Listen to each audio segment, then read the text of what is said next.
Si usted no se enteró, durante estas últimas semanas hubo una elección en Uruguay, muy importante.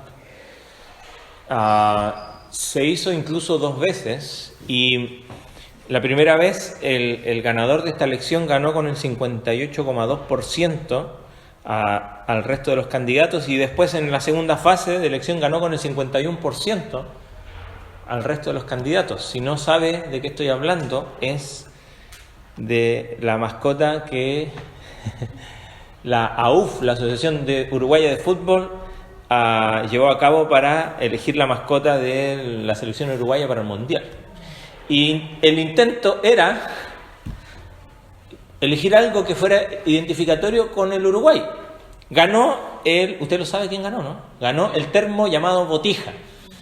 Y todos ahí, bueno, será este. Habían otros candidatos como el caballo Tranque, caballo criollo y charrúa, Garrancho, un carancho uruguayo, Zorrou,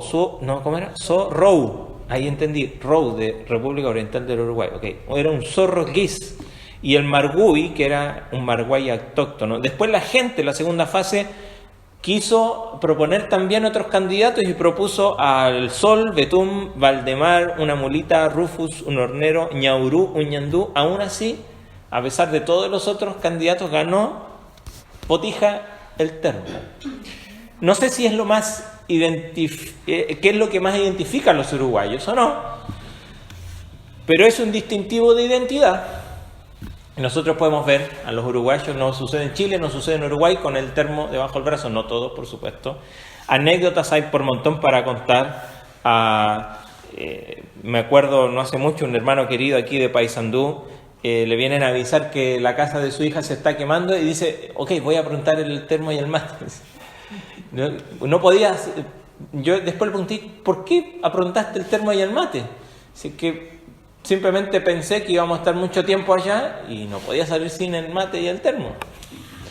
Cuando yo recién llegué aquí, me encuentro en un semáforo y veo un muchacho en una moto, está sin embrague, manejando y con el termo y el mate aquí. Yo digo, bueno, es la única manera de llevarlo, quizás no tenía matera. Y el termo, el semáforo era de 3 tiempos, 4 tiempos, era bien largo. Entonces, de repente veo que el muchacho se va inclinando y digo, ¿qué está haciendo? Y cuando de repente hace y se inclina un poquito, y claro, con la posición del termo y el mate, se alcanzó a cebar su buen mate y se tomó. Y yo bajo el vidrio y le digo, lo aplaudí, digo, hay que ser capo para eso. Bueno, no sé si es lo más identificatorio del Uruguay. Lo que sí es que los creyentes tenemos sí una identidad. Y la Escritura nos habla respecto a la identidad que tenemos en Cristo. Somos llamados hijos de Dios. Lo dice Juan en el Evangelio y en su carta al final. Somos adoptados en su familia, según lo que nos dice Efesios.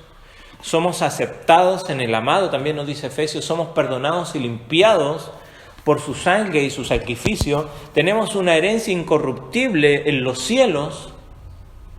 También por medio del bautismo, externamente nos identificamos, según lo que dice Romanos capítulo 6, en la sepultura y en la resurrección con Cristo. Podemos seguir enumerando bendición tras bendición de nuestra identidad en Cristo. Sin embargo, al terminar las bienaventuranzas, que ya hemos estudiado, así que vaya conmigo a Mateo capítulo 5, vamos a leer nuevamente todas estas bienaventuranzas y vamos a agregar estas palabras que Cristo añade allí al final de las bienaventuranzas. Lo vamos a hacer entre el día de hoy y los próximos domingos, por lo menos 1 o 2 domingos más. Y dice así, del capítulo 5 en adelante, viendo a la multitud subió al monte y sentándose vinieron a él sus discípulos. Y abriendo su boca les enseñaba diciendo, bienaventurados los pobres en espíritu, porque de ellos es el reino de los cielos. Bienaventurados los que lloran, porque ellos recibirán consolación. Bienaventurados los mansos, porque ellos recibirán la tierra por heredad. Bienaventurados los que tienen hambre y sed de justicia, porque ellos serán saciados. Bienaventurados los misericordiosos, porque ellos alcanzarán misericordia.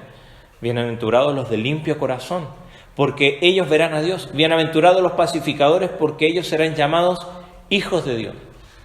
Y de aquí en adelante Cristo sigue hablando a los demás y dice: bienaventurados los que padecen persecución por causa de la justicia, porque de ellos es el reino de los cielos. Bienaventurados sois cuando por mi causa os vituperen y os persigan y digan toda clase de mal contra vosotros mintiendo. Gozaos y alegraos, porque vuestro galardón es grande en los cielos, porque así persiguieron a los profetas que fueron antes de vosotros. Al terminar estas bienaventuranzas y estas declaraciones que dijimos que habla de lo que ya es el creyente, ¿no? Su identidad en Cristo, ¿no? Que es pobre en espíritu, o sea, comprende la necesidad de la humildad en su vida, llora en arrepentimiento por el pecado, sumiso a la voluntad de Dios, tiene hambre y sed de justicia porque está enfocado en desear, ¿no? Y crecer en madurez, en conocer al Señor. Misericordioso, tiene compasión porque ha recibido compasión, es limpio de corazón porque comprende que sin la santidad nadie puede ver a Dios. Es un pacificador porque comprende la tarea que tiene como hijo de Dios, que es la palabra de reconciliación. Y es perseguido porque comprende que vivir a Cristo lleva contrariedad, que es lo que estudiamos la semana pasada en el mundo. Va contra la corriente. Ahora, lo interesante es que Jesús está hablando y dice: bienaventurados los, pero ahora hace un giro. Y fíjese, los pronombres que ocupa. Pasa de hablar en tercera persona a hablar ahora en segunda persona. Y dice: bienaventurados sois. Entonces pasa del los, de hacer declaraciones de quién es el creyente, y probablemente, hablando a la multitud, ahora se dirige a los suyos, a los más cercanos. No sé si solo los 12 o otro grupo más que estaba allí, pero que ya habían comprendido y se habían identificado con Cristo, y ahora les dice: vosotros. Pasa del los a vosotros, pasa de aquellos a tú y yo. Jesús gira ahora a hablarle a los suyos y les anima y reconforta con estas palabras, y vamos a dividir el estudio de hoy en dos partes. El primer versículo, verso 11, donde nos habla y dice: bienaventurados. Algunos dicen, vuelve a repetir la última bienaventuranza, o otros dicen, está haciendo una aplicación. Lo cierto es que Cristo aquí va a hablar de cuáles son las consecuencias de tener esa identidad en Cristo. Las consecuencias más bien en cuanto a la respuesta de la gente cuando nos identificamos plenamente con Cristo. Y segundo, la actitud del creyente en el verso 12 frente a estas dos cosas, a las consecuencias y también a la respuesta de la gente. Ahora veamos el verso 11. Bienaventurados sois cuando por mi causa os vituperen y os persigan y digan toda clase de mal contra vosotros, mintiendo. ¿Sabes? Cuando pensamos en la persecución, como estudiamos estos miércoles anteriores en la historia de la iglesia, nos viene a la mente quizás los cristianos del primer siglo, los propios discípulos que fueron, la historia de los discípulos, a excepción de Juan, todos murieron martirizados. El primer mártir que conocemos del relato bíblico, ¿quién fue? Capítulo 7 de Hechos. Esteban, apedreado allí afuera de Jerusalén precisamente por Saulo, que posteriormente viene a ser Pablo, que pasó de ser un perseguidor a un perseguido, porque a él también lo persiguieron y le dieron muerte. Y así cada uno de los discípulos fueron martirizados. Después pensamos en Policarpo, que tenemos el relato, ¿no?, de la historia que nos cuenta que cuando estaba siendo quemado allí en la hoguera, cantaba alabanzas a Dios. Tenemos el relato de Juan Hus, pre-reformador, ahí en los 1400 en República Checa, que se levantó contra la iglesia, ¿no?, contra las indulgencias y contra la falsa enseñanza. Y no solamente fue juzgado injustamente, sino que fue condenado también a la hoguera. Y la historia dice que cuando comenzó a prender esa hoguera, sus cantos de alabanzas allí se escuchaban más fuertes que el ruido que hace una fogata. Quizás pensamos en otros más cercanos de este tiempo. Hay una página que se llama Puertas Abiertas. Voy a dejar el link en el grupo de la iglesia, posteriormente en la tarde. Empecé a buscar, ellos hacen constantemente, relevan información de cuáles son los lugares donde los cristianos hoy son perseguidos. Y el país donde hay mayor persecución en el día de hoy es Afganistán. Es una república islámica, allí cerca de Rusia, al norte de Irak, toda esa zona de Medio Oriente. Afganistán, Corea del Norte, que no es un país islámico, pero también hay persecución para los creyentes. Somalia, Libia, Yemen, Pakistán, Irán. Hoy día hay un levantamiento en Irán, se ha visto en las noticias, contra la propia cultura islámica, de parte de las mujeres precisamente. Y ahí los cristianos son perseguidos. En la India, en Arabia Saudita, un gran aliado del país supuestamente más cristiano del mundo, que es Estados Unidos. ¿No? Pero hay persecución allí. Hay persecución a los cristianos. En Irak, en Siria. ¿Sabe dónde más? Aunque no es extrema, ya está en el escalafón 18, donde va a ser el próximo mundial, en Qatar. También hay persecución contra los cristianos allí. Y así podemos seguir en Egipto y en otros países. Luego, en Colombia, sale en el número 30, que es un país ya de nuestra más cercano a nosotros, diríamos, pero Colombia es un país bastante cristiano, católico por lo menos. Me tocó escuchar el testimonio de un chico, no de Colombia, pero sí de México, que vive casi la misma realidad. Ahí en la zona de Chiapas, donde el narcotráfico es quien manda. Y uno diría, ¿pero qué les interesa? ¿Por qué persiguen a los cristianos? Porque, como hemos estudiado, cuando uno pasa de muerte a vida, Dios comienza a hacer ¿qué cosa? Una transformación en la vida del creyente. Entonces ahora ya comienza a tener una vida diferente, y no simplemente una vida moralmente diferente, sino que una vida que tiene una actitud diferente. Entonces, estas personas que creen en el cristianismo van en contrapelo de toda la norma de vida en esos pueblos donde rige el narcotráfico, la ley. Y ya no les sirven a ellos que estas personas crean en Cristo, porque no los pueden utilizar. Y si bien no van a pelear en contra de ellos, pero ¿sabe qué? Y es lo que intenta hablar acá el verso 11. Cuando una persona comienza a vivir a Cristo y tiene su identidad en Cristo y muestra, como hablamos en esta alabanza, muestra a Cristo, eso comienza a molestar a aquellos que están en contra de Cristo, porque les demuestra a ellos su condición.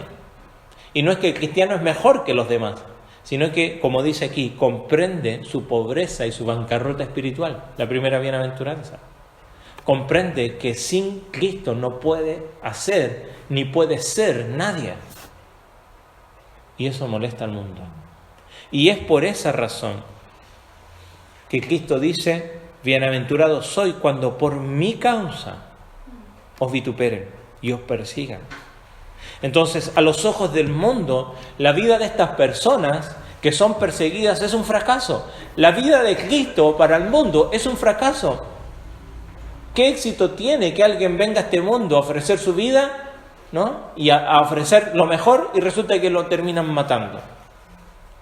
¿Qué éxito hay en que alguien disponga su vida para seguir a Cristo y se burlen de Él? ¿Eso es exitoso? No, es un fracaso para el mundo. Pero Cristo dice que si quieres ser cristiano, serás perseguido, calumniado. 2 veces lo dice en el verso 10, y ahora lo vuelve a repetir. Cuando alguien escucha o lee y ve que hay algo que se repite, es porque es importante. ¿Qué pasaría si mañana, no lo quisiéramos, ¿verdad? Pero ¿qué pasaría si mañana, donde vivimos, aquí, nos prohibieran reunirnos y alabar a Dios como lo hacemos con libertad hoy? ¿Estaría el mismo número que ahora?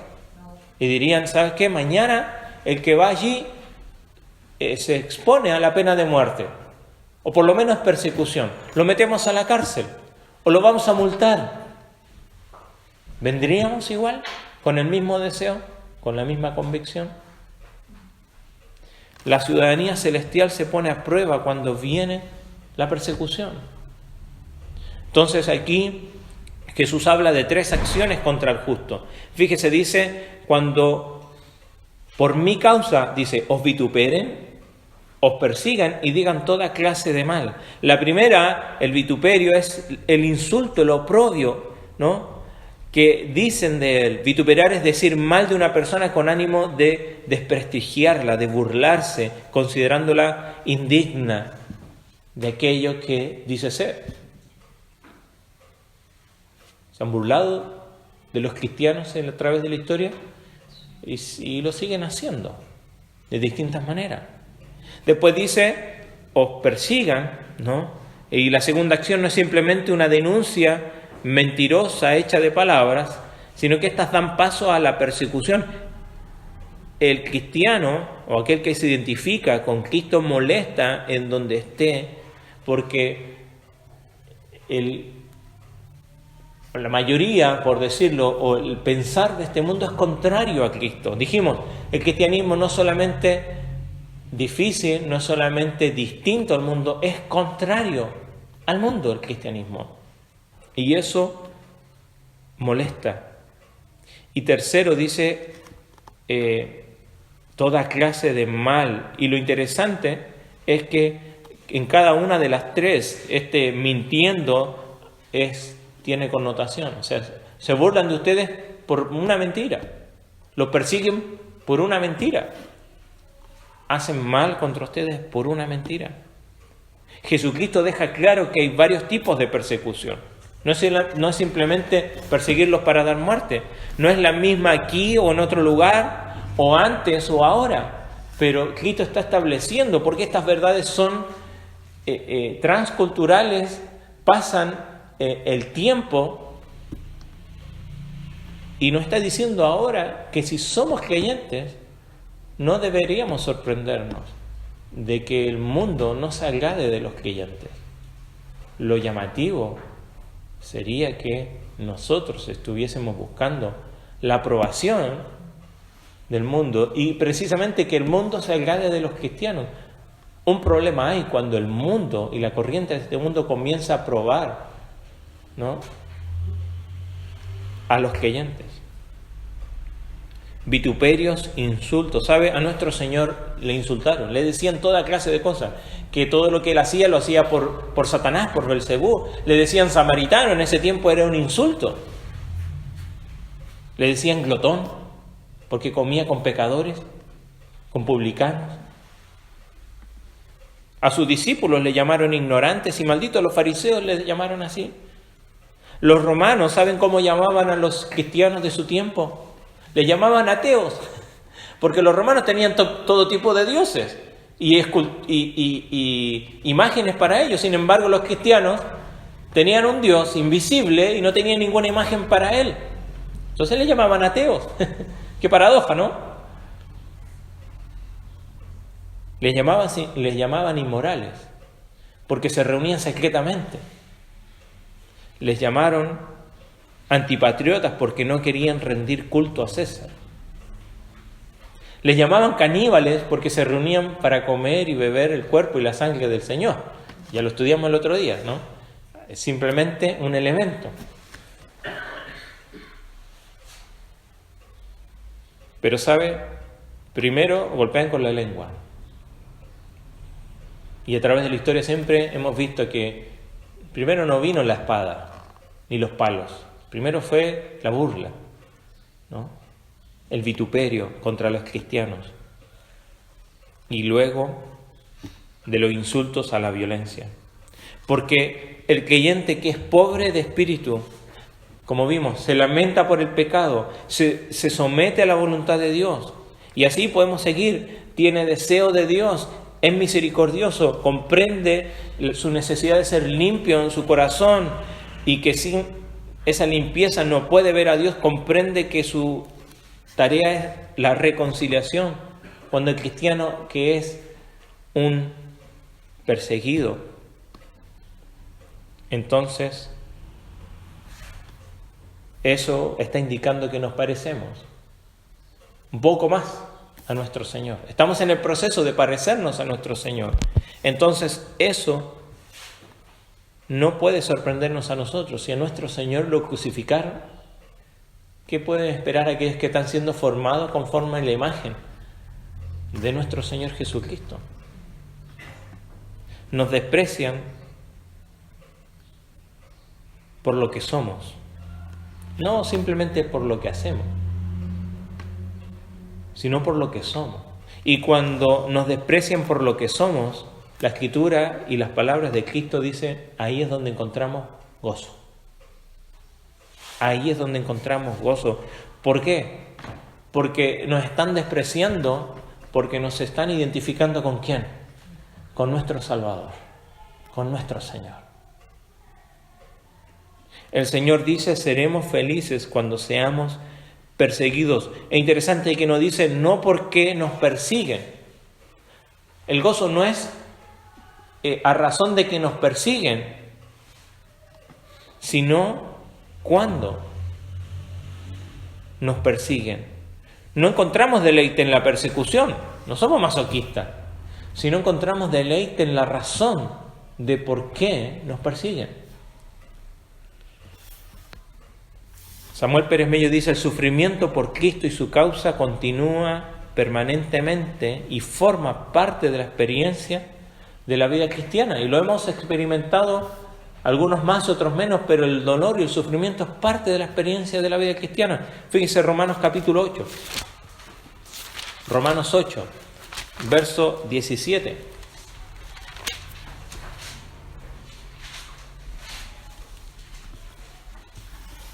Dice, y si hijos, también herederos, herederos de Dios y coherederos con Cristo, si es que padecemos juntamente con Él, para que juntamente con Él seamos glorificados. Pues tengo por cierto que las aflicciones del tiempo presente, ¿qué dice? No son comparables con la gloria venidera en que en nosotros ha de manifestarse.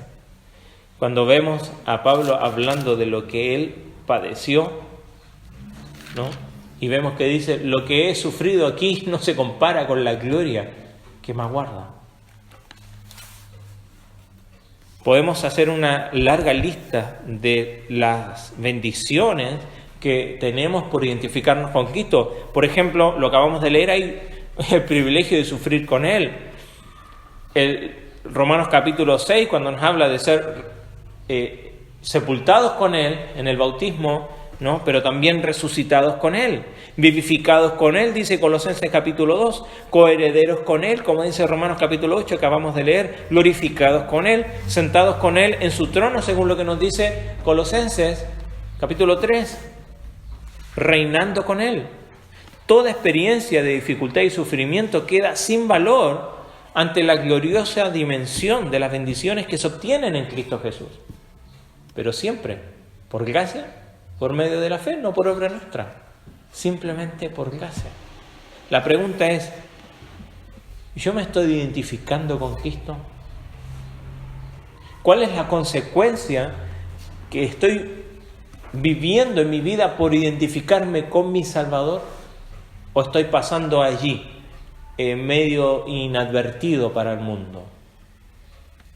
¿El mundo conoce que yo soy un hijo de Dios, una hija de Dios? ¿Me identifica con Él? ¿O identifica lo que yo hago, mis ideas o mi ser, lo que yo soy, mi identidad?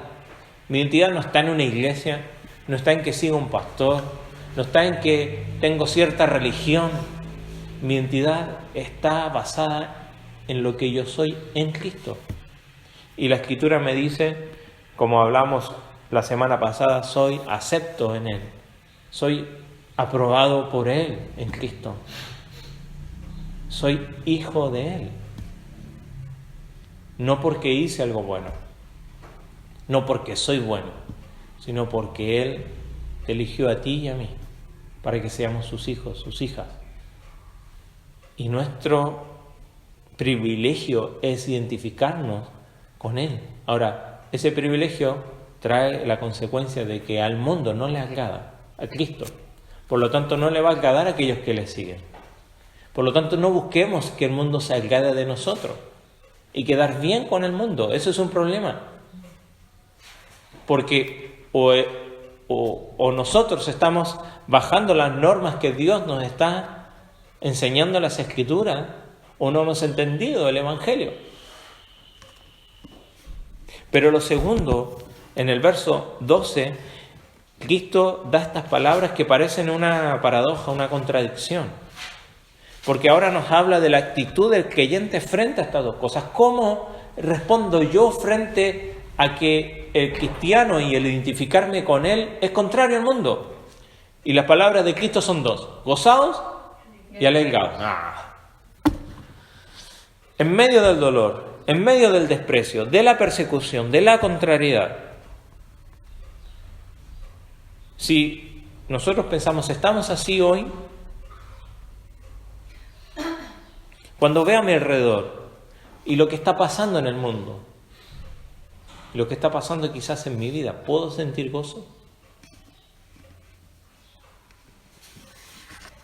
A todo lo de este mundo, mi realidad, debo añadir que el mundo me desprecia y tú me estás diciendo que yo debo de sentir gozo, como dicen acá, no seas malo.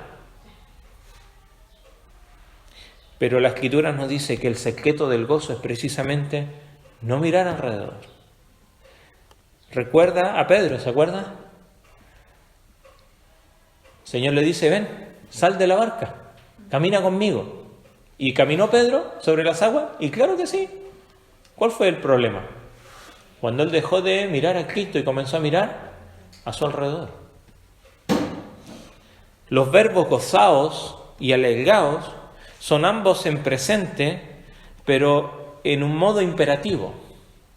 Por lo tanto, este presente expresa que es una acción continua, ¿no?, diariamente, pero también el imperativo sugiere que es una exhortación, un mandato que debemos cumplir. Entonces la idea es gozaos y alegraos sin interrupción, aunque al parecer las circunstancias son adversas. Pero podemos gozarnos, y el gozo del cristiano no mira al presente. Mire, en muchas otras cosas hacemos lo mismo. Perdón, permiso. Cuando un deportista se está preparando para los Juegos Olímpicos, que son cada 4 años, se entrena día tras día, ¿no? Eso provoca dolor en su cuerpo, cansancio, ¿no?, fatiga, pero se entrena día a día. ¿Por qué? ¿Dónde está su mirada? ¿En el presente o en el futuro? Está mirando adelante, lo que va a lograr. Un agricultor que está ahí arando la tierra, hoy día es más fácil que antes. Pero cuando estás allí trabajando, quizás al rigor del sol, y no ve que viene la lluvia, pero está trabajando allí, ¿está pensando en el presente o está pensando en lo que va a pasar mañana, cuando esperamos que venga la lluvia o venga el agua o venga el buen tiempo y poder lograr esa linda cosecha? No está pensando en el presente, está pensando en lo que va a pasar mañana. De la misma manera, lo que viene después es lo que nos da ánimo para seguir. Esta esperanza, mire, hay una palabra en Apocalipsis, capítulo 21, ahí al final de las Escrituras, si lo quieren anotar, Apocalipsis 21:4, dice, y Dios enjugará toda lágrima de los ojos de ellos. Apocalipsis 21:4, enjugará Dios toda lágrima de los ojos de ellos y ya no habrá muerte, ni habrá más llanto, ni clamor, ni dolor, porque las primeras cosas pasaron, y no habrá más persecución, no habrá más contrariedad, no habrá más burla, no habrá más vituperio, ni desdicha. Y Dios enjugará toda lágrima. Y esta esperanza ha hecho posible que el creyente supere el sufrimiento y sienta gozo en medio de las pruebas. El ejemplo de Cristo hace posible que las pruebas no detengan el regocijo que el Espíritu produce al alma del creyente. Fíjese, Hebreos 12, nosotros tenemos este desafío, Hebreos 12, los primeros 3 versículos, dice: por tanto nosotros también, teniendo en derredor nuestro tan grande nube de testigos, despojémonos de todo peso y del pecado que nos asedia y corramos con paciencia la carrera que tenemos por delante, puesto los ojos ¿en quién? En Jesús, el autor y consumador de la fe, el cual, por el gozo puesto delante de él, ¿cuál era el gozo puesto delante de él? La cruz. ¿Y qué iba a obtener la cruz? El rescate de muchos que vinieran a él por medio de la fe. Delante de él sufrió la cruz, menospreciando el oprobio, la burla, la vergüenza, y se sentó a la diestra del trono de Dios. Fíjese el verso 3. Considerad a aquel que sufrió tal contradicción de pecadores contra sí mismo, para que vuestro ánimo no se canse hasta desmayar. El Señor Jesús sufrió la vergonzosa cruz para que nosotros hoy pudiésemos vivir con un gozo eterno y pudiésemos comprender estas palabras que el Cristo dice aquí en el verso 12 de Mateo 5: gozaos y alegraos. Ahora, el cristiano sufre contrariedades, insultos, vituperios, persecución, desprecio y males, pero nos regocijamos, sabiendo que estos dolores presentes son temporales. Fíjese, si lo quiere anotar, yo se lo leo, 2 de Corintios, capítulo 4, versos 17 y 18. 2 de Corintios 4, 17 y 18 dice así: porque esta leve tribulación momentánea produce en nosotros un cada vez más excelente y eterno peso de gloria, no mirando nosotros las cosas que se ven, sino las que no se ven, porque las que se ven son temporales, pero las que no se ven son eternas. A ver, ¿cómo vamos a ver las cosas que no se ven? ¿Está jugando? No, lo que está diciendo Pablo allí es que ponemos la mira no en el presente, no en lo temporal. Y este pasaje lo confirma. Fíjese, volvemos a Mateo 5:12. Dice: gozaos y alegraos, porque, y nos da 2 razones. Nos da 2 razones por qué hemos de gozarnos y alegrados en medio de la persecución, o cuando viene la persecución. Y estas 2 razones es porque vuestro galardón es grande en los cielos y porque así persiguieron antes a los profetas. Entonces, Cristo está diciendo que tenemos que mirar hacia adelante y tenemos que mirar hacia atrás, pero no al presente, para gozarnos y alegrarnos. Mirar atrás, ¿por qué? Vemos lo primero, dice allí, o la última parte de este pasaje: porque así persiguieron a los profetas que fueron antes de vosotros. ¿Sabe? El desprecio presente que me está identificando con Cristo ahora también me está identificando con los profetas de antaño. Dios estaba con ellos y ¿sabe? Dios está conmigo ahora. Si creyéramos un montón de mentiras, probablemente no nos perseguirían. Si fuéramos como el mundo, tampoco nos perseguirían. Pero como ya hemos estudiado, el cristianismo es contrario al mundo. Mire, a Isaías lo aserraron. Eso significa que lo pusieron en un tronco hueco y hicieron el truco del mago que parte al medio con un serrucho. Pero para siempre. A Jeremías lo apedrearon. A Ezequiel lo ignoraron. Amós fue expulsado. Zacarías fue despreciado. ¿Y cuántos más? La Escritura nos dice ahí en Hebreos capítulo 11, dice: el mundo no era digno de ellos. Dice allí al final del capítulo 11, cuando viene y habla de la fe, y muchos echaron ejércitos, pero dice, muchos otros experimentaron, Hebreos 11:36 en adelante, muchos otros experimentaron vituperios y azotes, y además de esto prisiones y cárceles, fueron apedreados, aserrados, como vimos Isaías, puestos a prueba, muertos a filo de espada, anduvieron de acá para allá, cubiertos de pieles de ovejas y de cabra, pobres, angustiados, maltratados, de los cuales el mundo no era digno, errando por los desiertos, por los montes, por las cuevas y por las cavernas de la tierra. Y todos estos, aunque alcanzaron buen testimonio mediante la fe, no recibieron lo prometido, proveyendo Dios alguna cosa mejor, para nosotros, para que no fuesen ellos perfeccionados antes que nosotros. ¿Sabes? No es hacer apología de la pobreza ni del dolor, no. Pero hay otro evangelio, hay un evangelio no distinto, un falso evangelio, que dice que si estás en Cristo, recibes lo mejor y eres lo mejor del mundo. Y el éxito te va a acompañar y vas a tener prosperidad. Y te va a ir súper bien y todo lo que emprendas en tu vida te va a salir y te va a funcionar. Mire, por su gracia, el Señor permite que algunos cristianos puedan tener éxito en su trabajo, en su profesión, les pueda ir bien. Pero sabe, cuando queremos identificarnos con Cristo, es otra cosa. Porque el mundo no se trata del trabajo, ¿sí? O simplemente mi trabajo, mi condición económica, ¿de eso se trata la vida?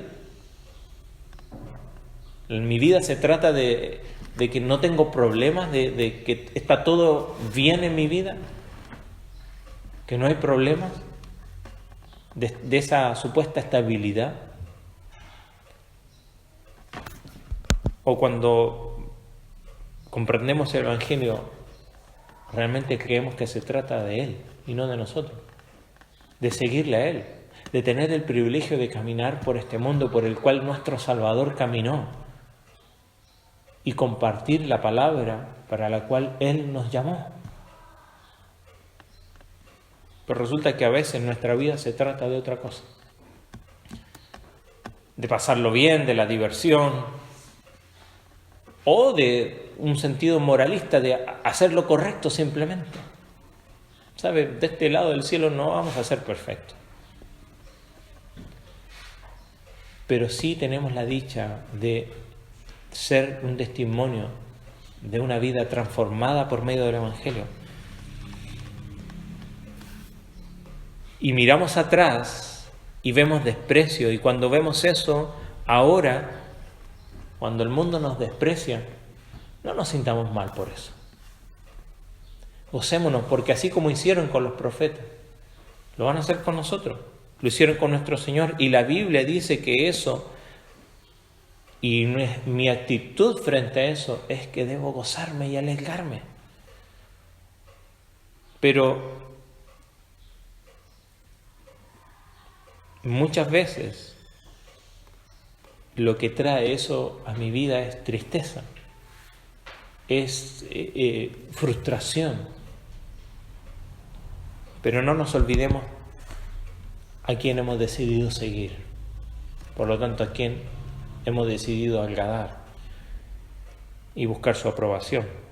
Que, ojo, ninguna de las obras que pueda hacer usted le van a agradar. En Cristo el Señor se agrada de nosotros. Pero no solo mirar atrás, sino que dice mirar adelante. Dice, porque vuestro galardón es grande en los cielos. Y acá tenemos que mencionar las segundas partes de las bienaventuranzas. Fíjese, decimos pobre en espíritu, pero después dice, porque de ellos es el reino de los cielos.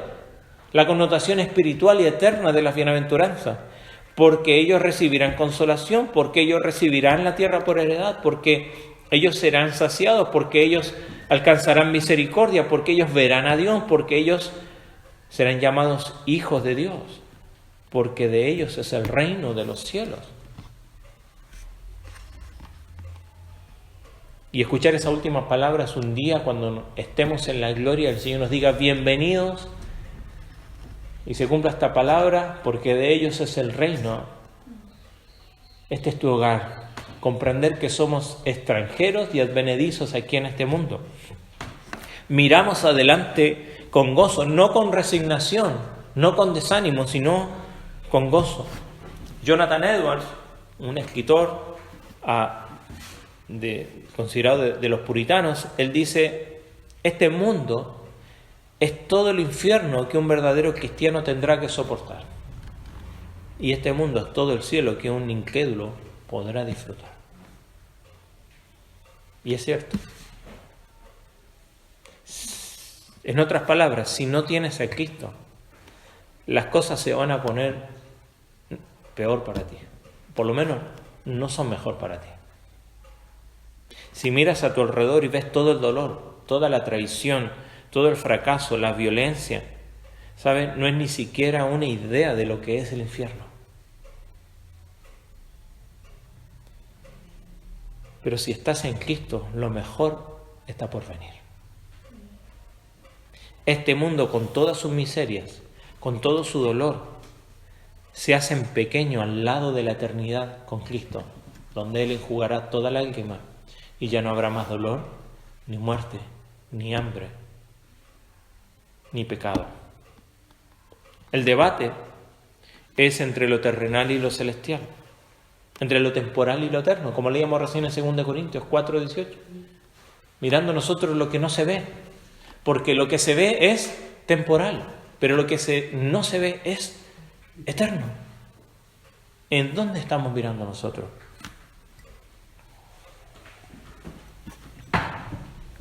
Sabemos el futuro que nos espera si estamos en Cristo, pero si no estamos en Cristo, también sabemos el futuro que nos espera y no es alentador.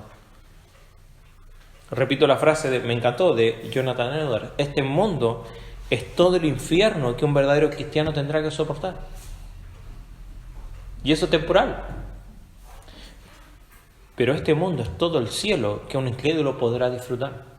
Tristemente, esto también es temporal.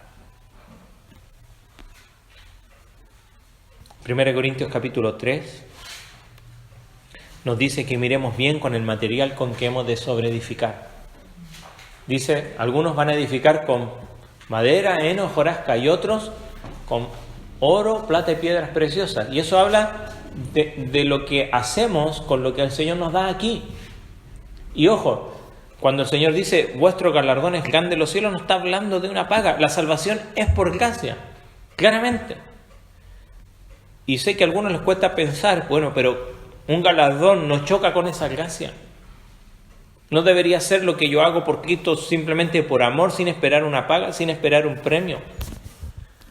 Es que esto no es un premio, ni es una paga. La Escritura nos dice en Romanos 6:23 que la paga de nuestras obras, ¿cuál es? La paga del pecado es la muerte. El cielo nunca puede ser una paga.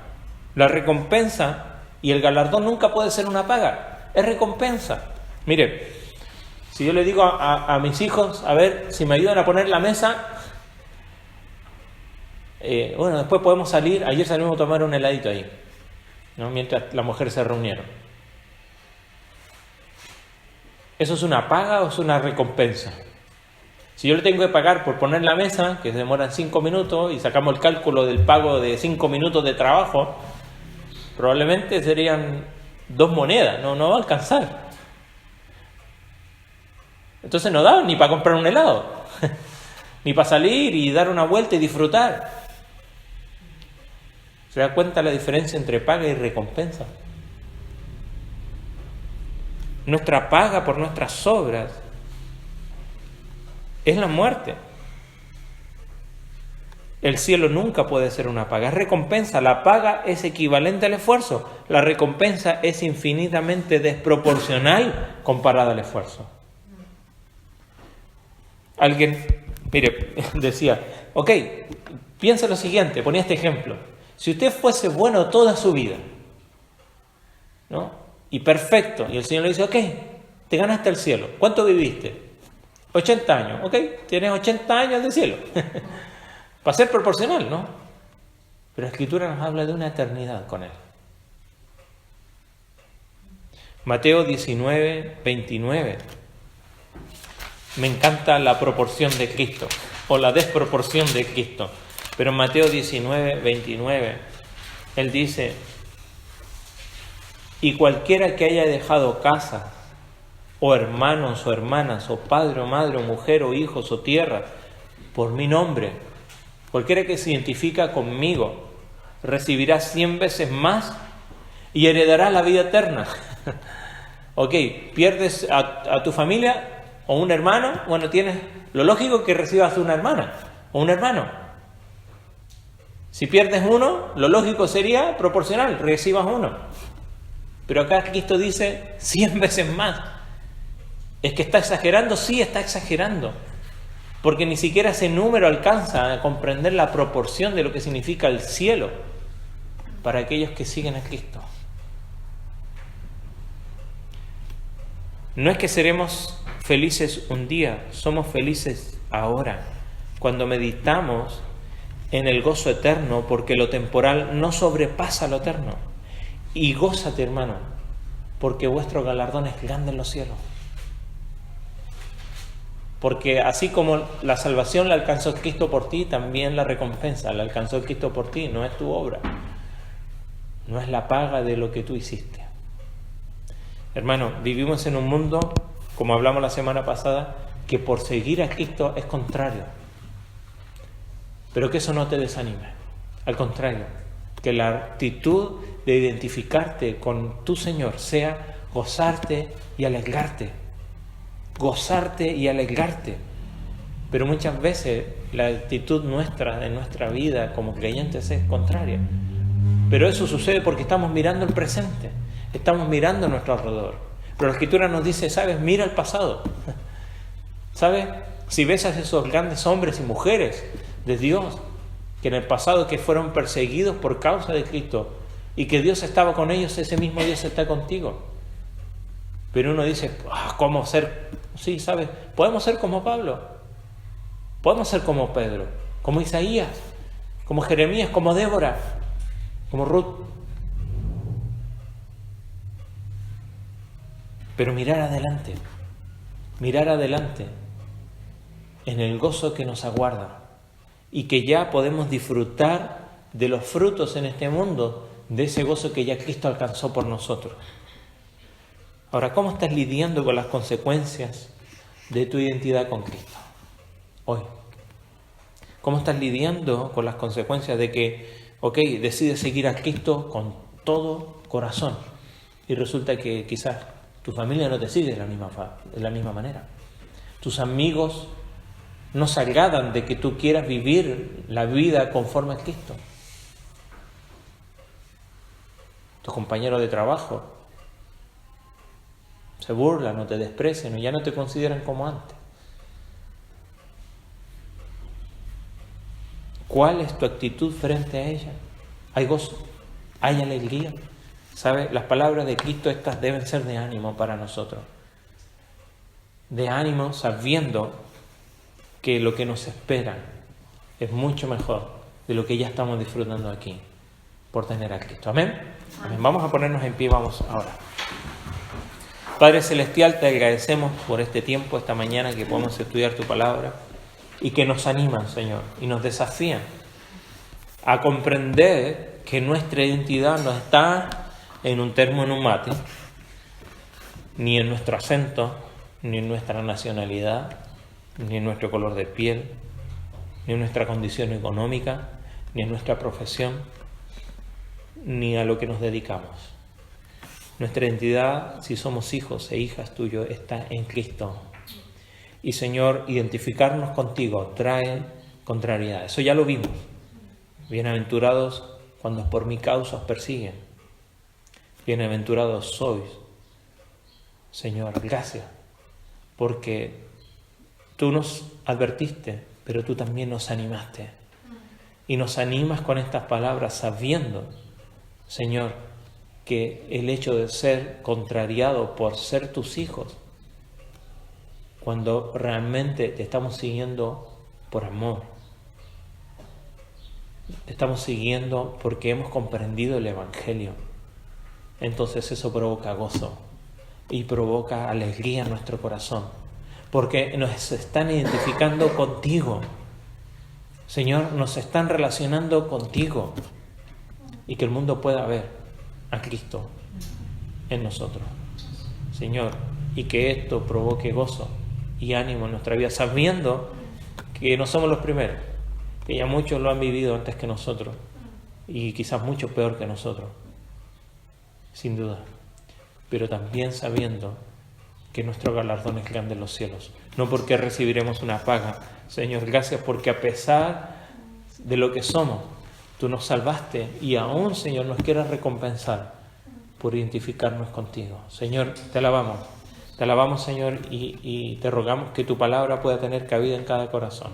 Guárdanos a volver al hogar, Señor, y que podamos seguir meditando en tu palabra en este día. Te lo rogamos en el nombre de Jesús. Amén. Amén. El Señor le bendiga. Nos vemos el miércoles, 19 horas, le esperamos. No se vaya sin despedirse. Bendiciones.